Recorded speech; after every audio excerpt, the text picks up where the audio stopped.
महापालिका से लेकर मंत्रालय तक, अपराधों से लेकर राजनीति तक, हर समस्या की रिपोर्ट कार्ड आपके लिए सीधा आपके मोबाइल फोन। आप देख रहे हैं नया सवेरा न्यूज। आत्तापर्यंत सगळ्यांच्या सहकार्यातून आपण ही यात्रा संपन्न करतच असतो, पण यावर्षीचं एक वेगळं पण असं की वयाच्या 21व्या वर्षी आपलं स्वतःचं एक नाव सिद्ध केलेलं आणि जेनेरिक फार्माचे जनते श्री अर्जुन देशपांडे यांनी आपलं स्वागताध्यक्षपद स्वीकारलेलं आहे। आत्तापर्यंत आपण वेगवेगळे प्रयत्न युवकांनी ह्या सगळ्याशी जोडलं जावं म्हणून करत असतो, कारण आपण असं म्हणतो की जेव्हा युवकांच्या हाती आपली संस्कृती सोपवली जाते तेव्हा ती निश्चित स्वरूपाने आणि चांगल्या हातातनं पुढे जाते।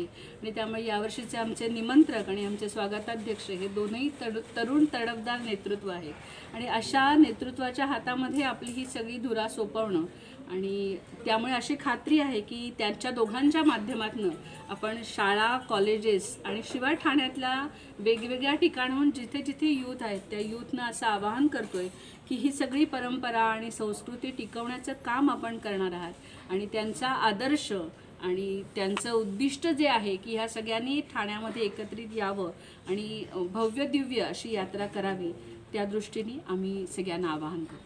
मॅडम, एकूण किती चित्ररथ असणार आहेत आणि चित्ररथांची थीम काय असणार आहे? साधारण आपण 3 विषय दिलेले होते यावर्षी थीमसाठी।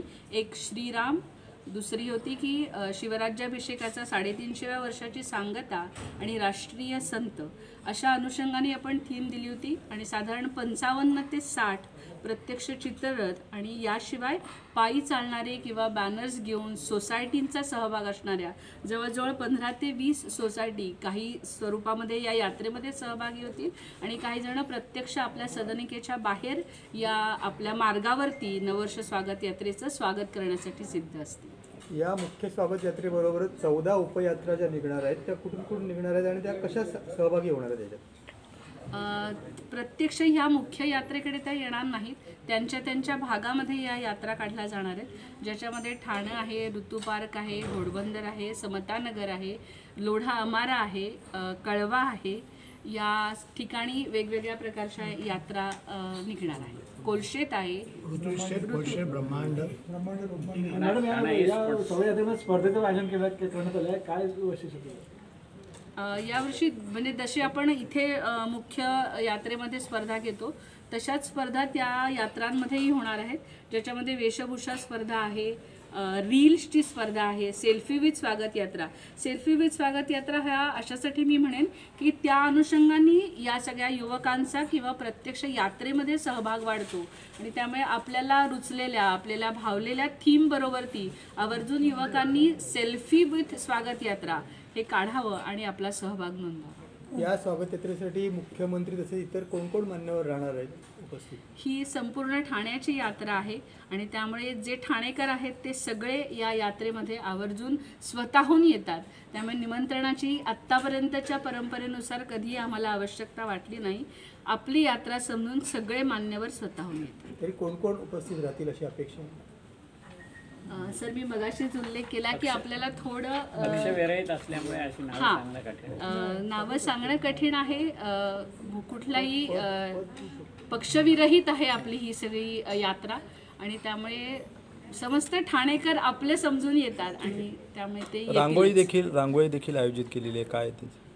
गावदेवीच्या मैदानामध्ये रांगोळीचं जशी दरवर्षी असते तशी भव्य दिव्य रांगोळी असणार आहे आणि यावर्षी आवर्जून मी म्हटलं जसं श्रीराम ही एक आपण थीम ठेवली होती, त्यामुळे रंगवल्ली परिवाराची रंगरामायण या अनुषंगाने आपण 26 रांगोळ्यांचं रेखाटन तिथे होणार आहे, ज्याच्यातून अख्खं रामायण आपल्यासमोर दाखवलं जाईल। मला वाटतं एवढ्या 24 वर्षापासून आपण सगळ्यांच्या एक्सपिरियन्सने आणि यावर्षी युथच्या नवीन कल्पनेनी आपण ही स्वागत यात्रा आपण ही पुढे नेतो आणि आपल्या परंपरेला अजून जागृत ठेवण्याकरता आणि वाढवण्याकरता आपल्या ठाणे शहरामध्ये ही जी स्वागत यात्रा एवढ्या मोठ्या प्रमाणामध्ये भव्य दिव्य प्रमाणामध्ये आपण श्री कोपिनेश्वर देवळातनं आपण सकाळी ठीक 7 वाजता सुरू करणार आणि ती पूर्ण ठाण्यामध्ये आपण ती पार पाडणार, वेगवेगळे लोक तिथे जोडत जाणार अशी स्वागत यात्रा असणार आहे। आणि मला वाटते की माझं माझं हे भाग्य आहे की आज 21व्या वर्षी मी या नॅसातर्फे मला तुम्ही स्वागत अध्यक्षाचा ऑपॉर्च्युनिटी दिली आहे त्याच्याबद्दल, आणि ह्याच्याकरता नक्कीच अजून मोठ्या प्रमाणामध्ये यूथला, कॉमन लोकांना आपण या यात्रेमध्ये जोडायचं पूर्ण फोकस करू.